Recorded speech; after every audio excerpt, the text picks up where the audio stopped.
नमस्कार, मैं हूं आपके साथ इश्तियाक अहमद और आप देख रहे हैं न्यूज। रुक करेंगे देश और दुनिया की तमाम खबरों की तरफ। रूस यूक्रेन जंग, श्रीलंका में आर्थिक संकट और पाकिस्तान में सियासी उठापटक के बीच आज प्रधानमंत्री नरेंद्र मोदी और अमेरिका के राष्ट्रपति जो बाइडेन बैठक करेंगे और दोनों नेताओं के बीच ये बैठक वर्चुअल होगी। और वहीं माना यह भी जा रहा है कि ये बैठक कल शाम करीब 7:30 से करीब 8 बजे के बीच हो सकती है और दोनों नेता इस दौरान मौजूदा द्विपक्षीय सहयोग की समीक्षा करने के साथ ही दक्षिण एशिया, हिंद प्रशांत के हालिया घटनाक्रम और पारस्परिक हित के वैश्विक मुद्दों पर विचारों का आदान प्रदान करेंगे। और विदेश मंत्रालय ने इस ऑनलाइन बैठक के बारे में घोषणा रविवार को की और दोनों नेताओं के बीच ये ऑनलाइन बैठक सोमवार को वॉशिंगटन में भारत और अमेरिका के बीच 2+2 मंत्री स्तरीय वार्ता के चौथे स्तर से पहले होगी। और रक्षा मंत्री राजनाथ सिंह और विदेश मंत्री एस जयशंकर, अमेरिकी रक्षा मंत्री लॉयड ऑस्टिन और विदेश मंत्री एंटनी ब्लिंकन के साथ 11 अप्रैल को वॉशिंगटन में ये वार्ता के चौथे सत्र के तहत बातचीत करेंगे। और वही मंत्रालय ने एक बयान में कहा कि पीएम मोदी और राष्ट्रपति जो बाइडेन बैठक के दौरान मौजूदा द्विपक्षीय सहयोग की समीक्षा करने के साथ ही दक्षिण एशिया, हिंद प्रशांत के हालिया घटनाक्रम और पारस्परिक हित के वैश्विक मुद्दों पर विचारों का आदान प्रदान करेंगे। और वहीं आगे बयान में कहा गया कि ऑनलाइन बैठक दोनों पक्षों को द्विपक्षीय व्यापक वैश्विक रणनीति साझेदारी को और मजबूत करने के उद्देश्य से अपने नियमित और उच्च स्तरीय संपर्क की जारी रखने में सक्षम बनाएगी। और इस बीच वॉशिंगटन से प्राप्त खबर के अनुसार व्हाइट हाउस की प्रेस सचिव जेन साकी ने कहा कि राष्ट्रपति बाइडेन हमारी सरकारों, अर्थव्यवस्था और हमारे लोगों के बीच संबंधों को और गहरा करने के लिए सोमवार को पीएम मोदी के साथ ऑनलाइन बैठक करेंगे। और उन्होंने आगे कहा कि बाइडेन और मोदी इस दौरान कई मुद्दों पर चर्चा करेंगे, जिनमें कोविड-19 महामारी को समाप्त करना, जलवायु संकट का मुकाबला करना और वैश्विक अर्थव्यवस्था को मजबूत करना, सुरक्षा को मजबूत करने के लिए हिंद प्रशांत क्षेत्र में सुरक्षा, लोकतंत्र और समृद्धि को बढ़ावा देने के लिए नियम आधारित अंतर्राष्ट्रीय व्यवस्थाओं को बनाए रखना शामिल है।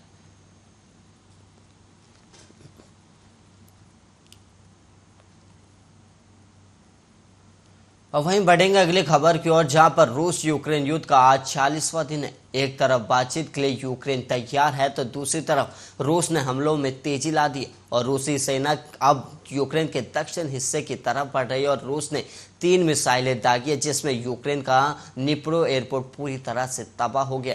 और वहीं रूस ने निप्रो एयरपोर्ट पर बड़ा हमला रूस ने कर दिया। और वहीं जानकारी के मुताबिक मिसाइल अटैक में 5 लोग गंभीर रूप से घायल हो गए और ये सभी लोग यूक्रेन में बचाव दल के सदस्य बताए गए। और वहीं कहा जा रहा है कि युद्ध विराम की नई उम्मीद जागती उससे पहले ही मेक्सार ने डोनबास की ताज़ा सैटेलाइट तस्वीरें जारी कर दी, जिसमें रूसी सेना का 12 किलोमीटर लंबा काफिला डोनबास की तरफ जाता हुआ दिखाई दे रहा है और ये काफिला दक्षिण यूक्रेन की तरफ बढ़ रहा है। और वहीं बताया ये भी जा रहा है कि जंग के हालात पूरी तरह से बने हुए हैं। तो वहीं युद्ध रोकने की कोशिश में आज ऑस्ट्रेलिया के चांसलर कार्ल नेहमार मॉस्को में पुतिन से मिलेंगे। और वहीं कार्ल नेहमार बूचा का दौरा भी कर चुके हैं और वहीं यूक्रेन के नेताओं से भी उन्होंने मुलाकात की है। और वहीं अब युद्ध विराम की कोशिशों में अपनी बात आज पुतिन से कहने वाले। और वहीं कल पुतिन और बेलारूस के राष्ट्रपति के बीच भी बैठक हुई थी। और वहीं आपको बता दें कि जिसमें यूक्रेन पर आगे की रणनीति का नया खाका तैयार हो सकता है। और वहीं आपको बता दें कि बीते दिन ब्रिटिश के प्रधानमंत्री बोरिस जॉनसन यूक्रेन की राजधानी कीव में मौजूद रहे, वहाँ की हालातों का जायजा भी लिया। और वहीं बोरिस ने यूक्रेन के राष्ट्रपति व्लादिमीर जेलेंस्की से मुलाकात की और सड़कों पर उतरकर स्थानीय लोगों से उनका हाल जाना। और इस दौरान जॉनसन बोरिस ने कहा कि रूसी राष्ट्रपति पुतिन की छवि को पूरी तरह बर्बाद हो गई। और वहीं बोरिस ने आगे कहा कि रूस को लगता था कि वो यूक्रेन को कुछ ही दिनों में कब्जा कर लेंगे, लेकिन वो गलत निकले और यूक्रेन के नागरिकों ने जो साहस दिखाया वो काबिल तारीफ है।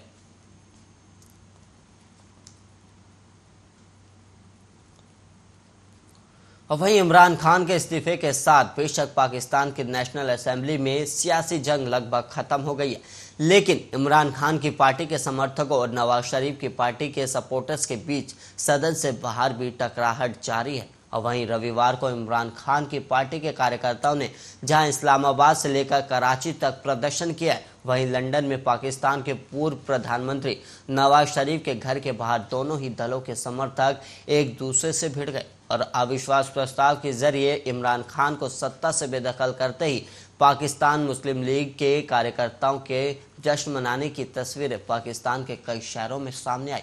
और यही नहीं, PMLN के सपोर्टर्स ने लंदन स्थित नवाज शरीफ के घर के बाहर भी जश्न मनाना शुरू कर दिया और रविवार को पार्टी समर्थक नवाज शरीफ के लंदन स्थित उनके घर पर बाहर ढोल नगाड़ों के साथ जश्न मना ही रहे थे कि अचानक वहां इमरान खान की तस्वीर, पोस्टर, बैनर और पाकिस्तान का झंडा हाथों में लिए PTI समर्थक भी पहुंच गए और ये सभी लोग नवाज शरीफ के खिलाफ जमकर नारेबाजी करने लगे और नारेबाजी के बाद दोनों दलों के समर्थक एक दूसरे से भिड़ गए और वहीं स्थिति कंट्रोल करने के लिए बीच बचाव करने को पुलिस को आना पड़ा।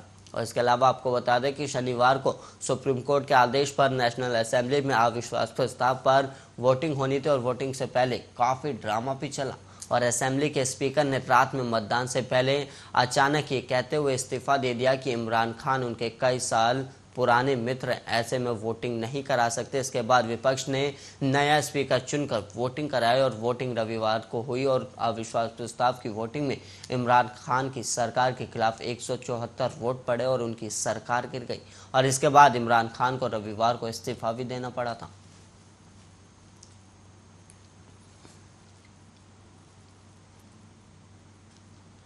और वहीं पाकिस्तान में सत्ता परिवर्तन हो गया और इमरान खान प्रधानमंत्री के पद से अब हट चुके हैं और वहीं पूर्व प्रधानमंत्री नवाज शरीफ के भाई और PMLN के नेता शहबाज शरीफ के हाथों में अब मुल्क की कमान होगी। लेकिन अब सबसे बड़ा सवाल है कि शहबाज शरीफ के PM बनने के बाद भारत के हितों पर क्या असर पड़ेगा और ऐसा लगता नहीं कि भारत के लिहाज से उनके कार्यकाल में कुछ अलग होगा। और वहीं शहबाज शरीफ ने प्रधानमंत्री पद का नामांकन भरते ही पाकिस्तान के पूर्व प्रधानमंत्रियों की तरह ही वही पुराना कश्मीर राख छोड़ दिया और उन्होंने भारत के साथ बातचीत के मुद्दे पर कहा कि हम भारत के साथ शांति चाहते हैं, लेकिन कश्मीर का मुद्दा पहले सुलझाना होगा। वहीं पाकिस्तान में सेना के डर से हर राजनीतिक दल की मजबूरी है कि वो कश्मीर मुद्दे को हमेशा उठाते रहते हैं और वहीं पाकिस्तानी सेना भी इसी मुद्दे के दम पर अपने गरीब मुल्क के बजट से भारी भरकम पैसा ऐंठती है और वहीं शहबाज शरीफ के लिए भी अब ये चुनौती है कि उन्हें सेना के साथ अच्छे संबंध बनाकर रखने और वो इसलिए क्योंकि उनकी पार्टी और बड़े भाई नवाज शरीफ के रिश्ते सेना के साथ बेहद कड़वाहट से भरे रहे हैं। और वहीं शहबाज शरीफ राजनीति में नई नहीं है, उन्हें पता है कि सरकारें कैसे चलती है और वहीं उनके पास लंबा राजनीतिक अनुभव भी है। लेकिन पाकिस्तान में किसी के पास कितना भी राजनीतिक अनुभव क्यों ना हो, वो अपनी गद्दी को लेकर कोई भविष्यवाणी नहीं कर सकता है।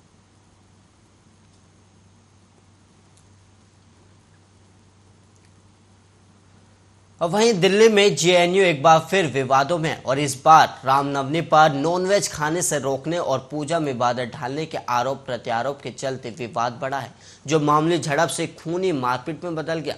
और रविवार शाम JNU के कावेरी हॉस्टल में छात्रों के दो गुटों में झड़प हुई और इसके बाद पथराव की घटना भी हुई, जिसमें कई छात्र बुरी तरह से घायल हो गए। वहीं लेफ्ट और ABVP से जुड़े छात्र एक दूसरे पर हमले का आरोप लगा रहे और इस विवाद की शुरुआत तब हुई जब JNU छात्र संगठन के पूर्व अध्यक्ष NSI बालाजी ने एक ट्वीट कर दावा किया कि ABVP के लोग कावेरी हॉस्टल में छात्रों को नॉनवेज खाने से रोक रहे हैं। और वहीं इसके बाद शाम होते होते मारपीट की खबर भी आ गई और वहीं साई बालाजी ने ट्विटर पर लिखा कि कावेरी हॉस्टल में ABVP के गुंडों ने छात्रों को नॉनवेज खाने से रोका। क्या JNU की VC इस गुंडागर्दी की निंदा करेगी? क्या अब छात्रों का खान पान भी तय होगा? और वही मेस के सचिव को भी पीटा गया और इस बर्बरता के खिलाफ खड़े होने का वक्त आ गया। और वहीं भारत की सोच पर हमला हो रहा है और वहीं ABVP ने इन आरोपों से इनकार करते हुए दावा किया कि रामनवमी पर हॉस्टल में आयोजित पूजा कार्यक्रम में लेफ्ट संगठन के छात्रों ने बाधा डालने का काम किया। और वहीं ABVP की ओर से जारी बयान में कहा गया है कि JNU के छात्रों ने रामनवमी के मौके पर कावेरी हॉस्टल में पूजा और हवन का कार्यक्रम रखा था और पूजा में JNU के छात्र छात्रा भारी संख्या में जुटे और इसी समय लेफ्ट पार्टी के कार्यकर्ता आए और पूजा में खलल डालने के लिए विरोध करने लगे और उन्होंने पूरे मामले को राइट टू फूड और वेज नॉन वेज के आसपास भटकाने की कोशिश की है और दोनों पक्षों ने एक दूसरे पर पथराव करने और अपने अपने सदस्यों के घायल होने का आरोप लगाया और इसके बाद तो जेएनयू कैंपस में भारी संख्या में पुलिस बल को तैनात कर दिया गया। फिलहाल कैंपस में हालात नियंत्रण में है, लेकिन दोनों गुटों के छात्रों की ओर से प्रदर्शन और एक दूसरे पर आरोप प्रत्यारोप के चलते माहौल अभी गर्म बना हुआ।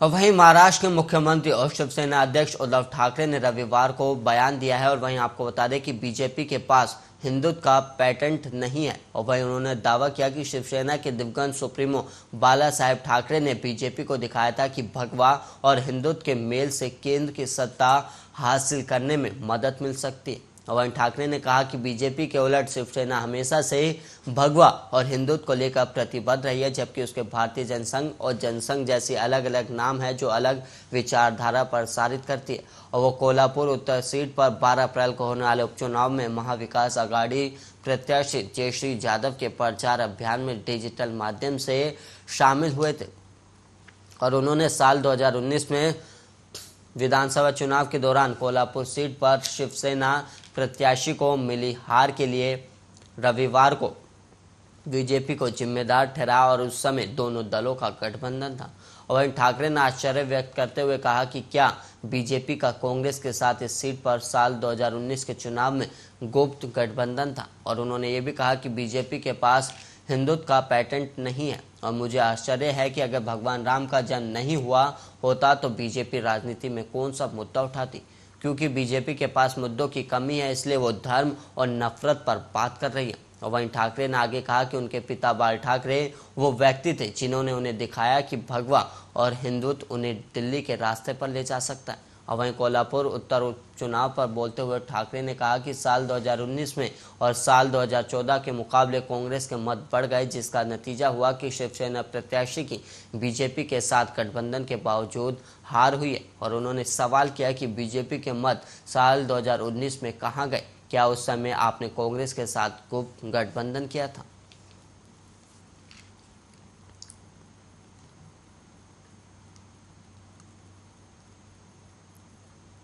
वहीं समाजवादी पार्टी के नेता अबू आजमी ने कुछ लोगों द्वारा मुंबई में शांति भंग करने का आरोप लगाया और उन्होंने कहा कि असामाजिक तत्वों द्वारा मुंबई शहर के शांतिपूर्ण माहौल को भंग किया जा रहा है और जानबूझकर रमजान के महीने में कम मुस्लिम आबादी वाले इलाकों में मस्जिदों के सामने जय श्री राम के नारों के साथ डीजे बजाया जा रहा है ताकि लोग भड़के। और अबू आजमी ने मुख्यमंत्री उद्धव ठाकरे और उप मुख्यमंत्री अजित पवार से इस मामले में कार्रवाई की मांग भी की है। और उन्होंने फेसबुक पर लिखा कि असामाजिक तत्वों द्वारा मुंबई शहर के शांतिपूर्ण माहौल को भंग किया जा रहा है और जानबूझकर रमजान के महीने में कम मुस्लिम आबादी वाले इलाकों में मस्जिदों के सामने जय श्री राम के नारों के साथ डीजे बजाया जा रहा है ताकि लोग भड़के और वहीं आपस में लड़े।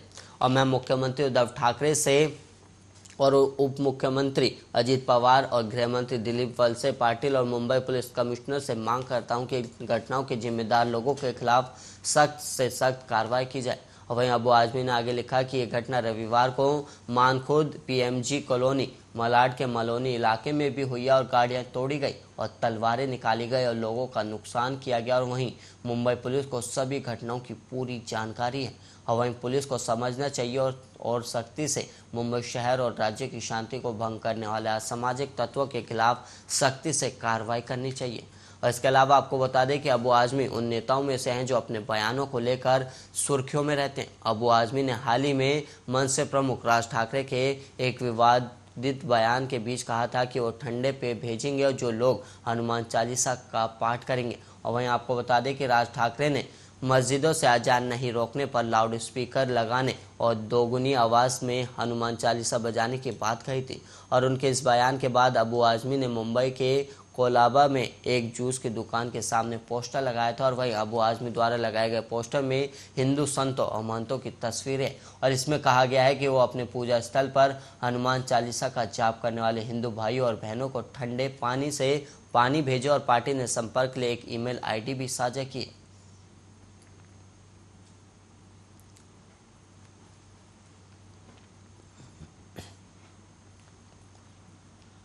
वहीं झारखंड के लोहरदगा जिले के हेरी भोक्ता बगीचा इलाके के सामने आपको बता दें कि रामनवमी की शोभा यात्रा पर पथराव और जुलूस में शामिल लोगों पर धारदार हथियारों से किए गए हमले में दर्जनों लोग घायल हो गए, जिससे पूरे जिले में तनाव फैल गया और हालत को देखते हुए इलाके में भारी संख्या में सुरक्षा बलों की तैनाती की गई है। और वहीं प्रत्यक्षदर्शियों ने बताया कि लोहरदगा में गुजरा की ओर से रामनवमी की शोभा यात्रा आ रही थी, तभी कब्रिस्तान के पास दूसरे समुदाय के लोगों ने नारेबाजी नहीं करने के लिए कहा, लेकिन जब तक कोई समझ पाता कुछ शोभा यात्रा में शामिल लोगों पर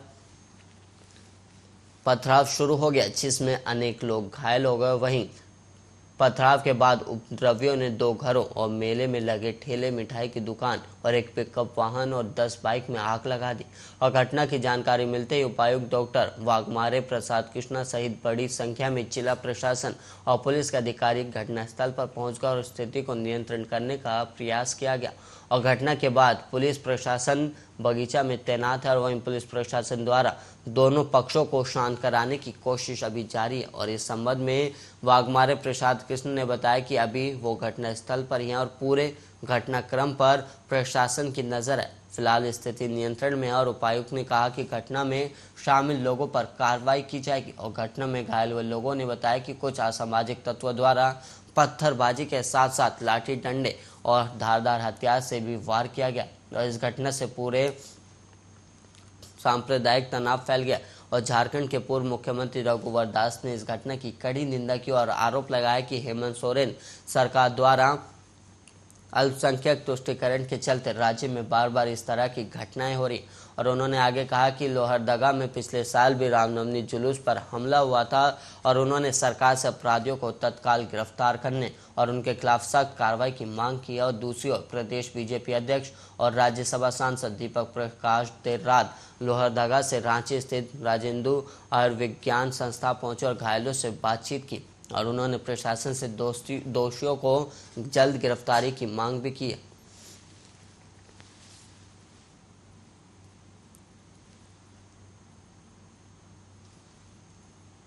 वहीं अमेरिकी अंतरिक्ष नासा एजेंसी समय समय पर अंतरिक्ष में अपना यान या फिर रॉकेट भेजता रहता है और अंतरिक्ष में खोजबीन में लगा रहता है। और इसी सिलसिले में नासा ने अंतरिक्ष में एक बेहद ही खास चीज हाथ लगी है, जिससे दुनिया में हर कोई माला माल हो सकता है। और क्या है वो चीज, देखिए हमारी इस खास रिपोर्ट में।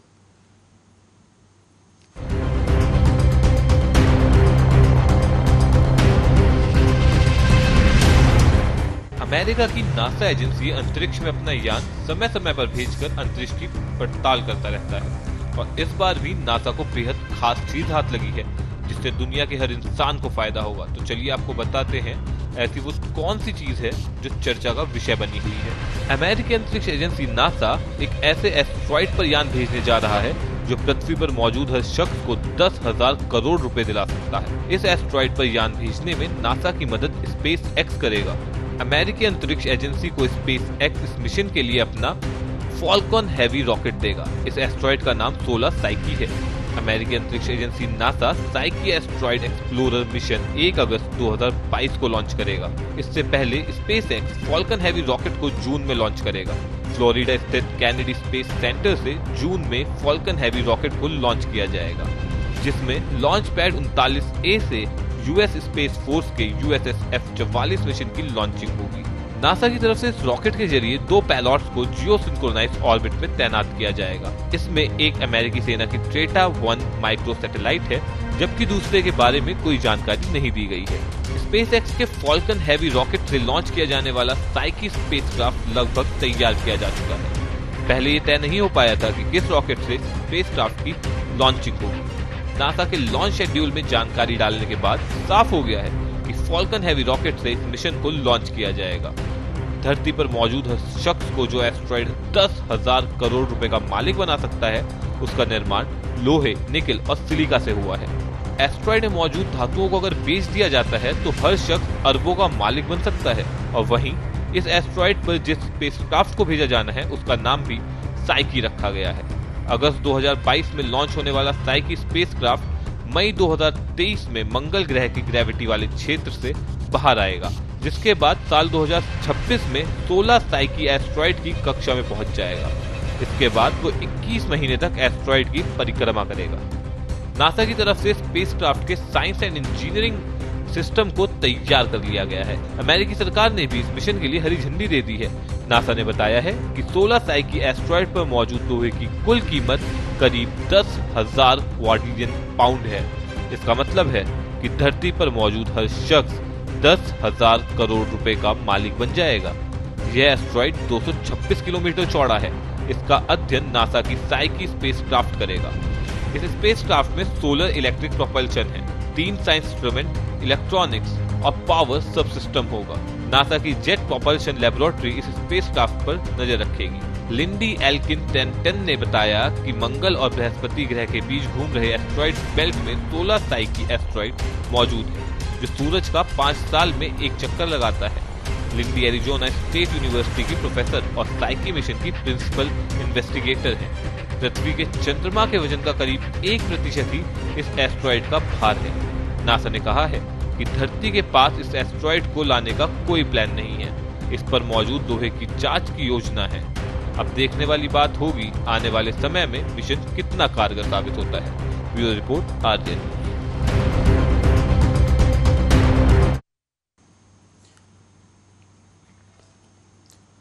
और इसी के साथ इस बुलेटिन में इतना ही। देश और दुनिया की तमाम खबरों के लिए आप बने रहिए आर्य न्यूज के साथ।